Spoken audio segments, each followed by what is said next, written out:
श्री स्वामी समर्थ श्री स्वामी कार्यसिद्धी या चॅनलमध्ये तुमच्या सगळ्यांचं मनापासून स्वागत करते. आपल्याला अनेक प्रश्न पडत असतात. माझं काम होईल का? माझं नीट व्यवस्थित होईल का?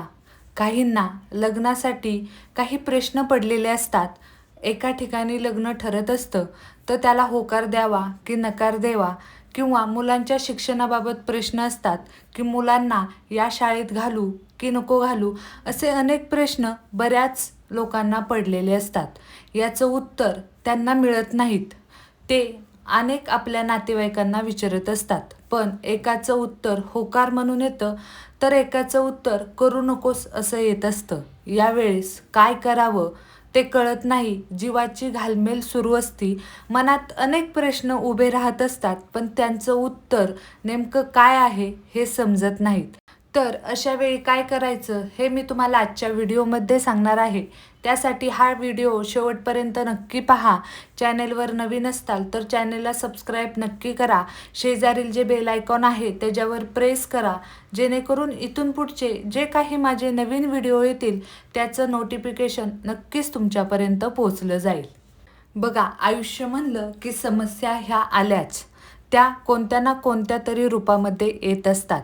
काहींच्या लग्नाबाबतीत त्या समस्या असतात, काही मुलांच्या शिक्षणाबाबतीत त्या समस्या असतात, तर काहींच्या घर घेऊ का नको घेऊ, कोणत्या ठिकाणी घेऊ का नको घेऊ, किंवा काहींच्या व्यवसायामध्ये ह्या समस्या असतात.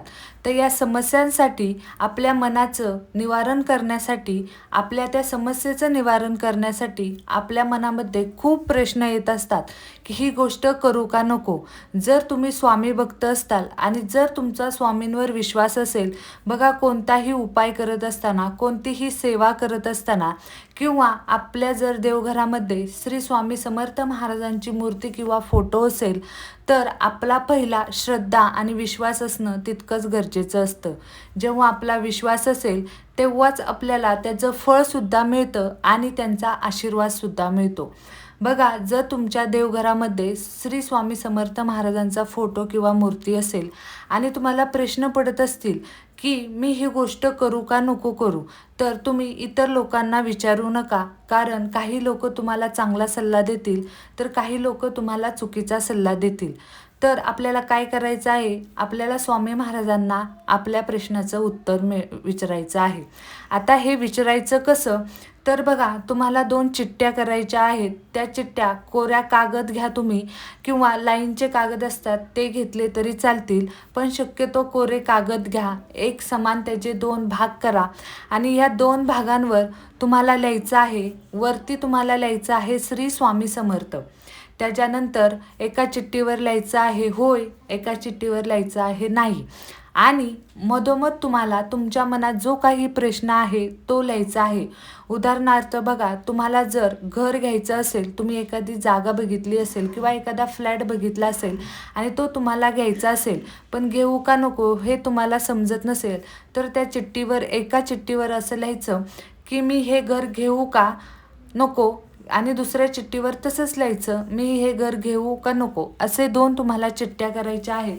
आता ह्या चिठ्ठ्या केल्यानंतर त्या समान भागांमध्ये त्याला फोल्ड करायचं आहे. त्यानंतर तुम्हाला काय करायचं आहे, बघा, ही सेवा करत असताना किंवा तुम्हाला विचारायचं आहे श्री स्वामी समर्थ महाराजांना तुमच्या प्रश्नाचं उत्तर, तर तुम्ही हे सकाळीच विचारा. कारण सकाळी आपण आंघोळ वगैरे केलेली असती, आपण देवपूजा केलेली असती, आपल्या देवघरासमोर आपण दिवा लावलेला असतो, अगरबत्ती धूप वगैरे लावलेली असती, आपली आरती झालेली असती, त्यानंतर आपण नित्यसेवा करत असतो. हे सगळं झाल्यानंतर तुम्ही तुमचा प्रश्न स्वामी समर्थ महाराजांना विचारू शकता. आता हा विचारायचा कसा, तर बघा, ह्या 2 तुम्ही ज्या 2 चिठ्ठ्या केलेल्या आहेत त्या चिठ्ठ्या तुम्हाला श्री स्वामी समर्थ महाराज यांच्या पुढे ठेवायच्या आहेत.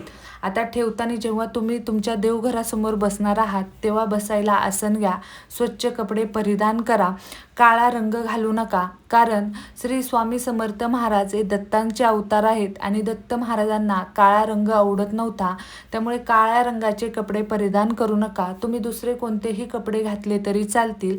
आता तुम्ही बसल्यानंतर तुमच्या महाराजांपुढे या 2 चिठ्ठ्या ठेवायच्या आहेत आणि या चिठ्ठ्या ठेवल्यानंतर ती जी स्वामी समर्थ महाराजांची उदी असेल, तुम्हाला केंद्रातून मिळालेली उदी असेल किंवा तुमच्या घरामध्ये जी तुम्ही धूप लावता, अगरबत्ती लावता, त्याची जी उदी असते ती उदी तुम्हाला थोडी त्या दोन्ही चिठ्ठ्यांवर टाकायची आहे.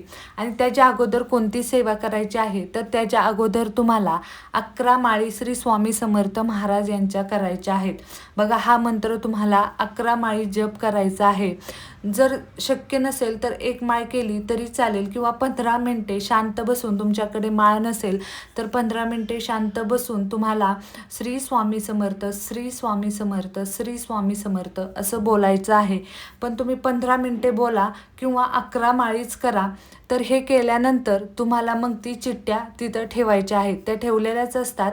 मग त्या 11 माळी तुम्हाला जप करायचा आहे. त्यानंतर तुमच्या घरामध्ये कोणतंही लहान मुलं असेल, त्या लहान मुलाला ही चिठ्ठी उचलायला सांगायची आहे. जर लहान मूल नसेल तर तुम्हाला डोळे पूर्ण बंद करायचे आहेत आणि बंद केल्यानंतर त्या 2 चिठ्ठ्यांमधली तुम्हाला 1 चिठ्ठी उचलायची आहे. आता बघा, तुम्ही एखादा प्रश्न विचारलेला असेल आणि त्याचं उत्तर तुम्हाला नाही आलं तर नाराज व्हायचं नाही. कारण स्वामी समर्थ महाराज आपल्याला पुढं कोणतं तरी संकट येऊ नये त्यासाठी आधीच आपल्याला ते तयार करत असतात. त्यासाठी आपल्याला नाराज व्हायचं नाही. त्यांचा जर होकार आला तर आनंदच आहे, पण जर नकार आला तरी पण तो नकार आपल्याला घ्यायचा आहे आणि तसंच आपल्याला वागायचं आहे. जर तुम्हाला महाराजांपुढे चिठ्ठी टाकून तुमच्या प्रश्नाचं उत्तर विचारायचं असेल तर ते उत्तर होकार येऊ द्या किंवा नकार येऊ द्या, ते तुम्हाला ते तसंच घ्यायचं आहे आणि तशाच पद्धतीने तुम्हाला चालायचं आहे. तरच तुम्हाला ह्या चिठ्ठ्या टाकायच्या आहेत. म्हणून मी आधीच सांगितलं आहे, तुमची जर महाराजांवरती श्रद्धा असेल, विश्वास असेल तरच हा उपाय तुम्ही करा. नाहीतर तुम्ही हा उपाय नाही केला तरी चालेल, पण हा उपाय जर तुमची श्रद्धा असेल आणि विश्वास असेल तरच तुम्ही हा चिठ्ठ्यांचा उपाय करा. मीही हा चिठ्ठ्यांचा उपाय नक्कीच, मला जेव्हा प्रश्न पडतो आणि मला कोणाला विचारायचं नसतं तेव्हा मी हा चिठ्ठ्यांचा उपाय करत असते आणि त्यावर महाराज मला नक्कीच त्याचं उत्तर देतात आणि हे उत्तर 100% उत्तर खरं असतं. त्यामुळे तुम्ही सुद्धा ह्या चिठ्ठ्यांचा असा उपाय तुम्ही करू शकता आणि तुमचा जो निर्णय आहे तो अडकला आहे का किंवा सुटणार आहे का, तर स्वामी महाराज नक्कीच त्याचं उत्तर तुम्हाला देणार आहेत. त्यासाठी तुम्ही ही सेवा किंवा हा उपाय तुम्ही करू शकता आणि तुमच्या मनातला जो काही प्रश्न आहे त्याचं उत्तर तुम्ही मिळवू शकता. फक्त जर नकार मिळाला तर नाराज होऊ नका. तो जो काही त्यांचं उत्तर आहे ते उत्तर पचवायची तुमच्या क्षमता ठेवा. कारण पुढं तुमचं काही सगळं चांगलंच होण्यासाठी तुम्हाला महाराज हे उत्तर देत असतात. तर तुम्हाला आजचा हा माझा व्हिडिओ कसा वाटला मला कमेंट करून नक्की सांगा. तुम्हाला जर हा व्हिडिओ आवडला असेल तर व्हिडिओला लाईक आणि शेअर करा. चॅनलला सबस्क्राईब करायला विसरू नका. भेटूया नवीन अशा एका व्हिडिओसोबत. तोपर्यंत श्री स्वामी समर्थ. अवधूत चिंतन. श्री गुरुदेव दत्त.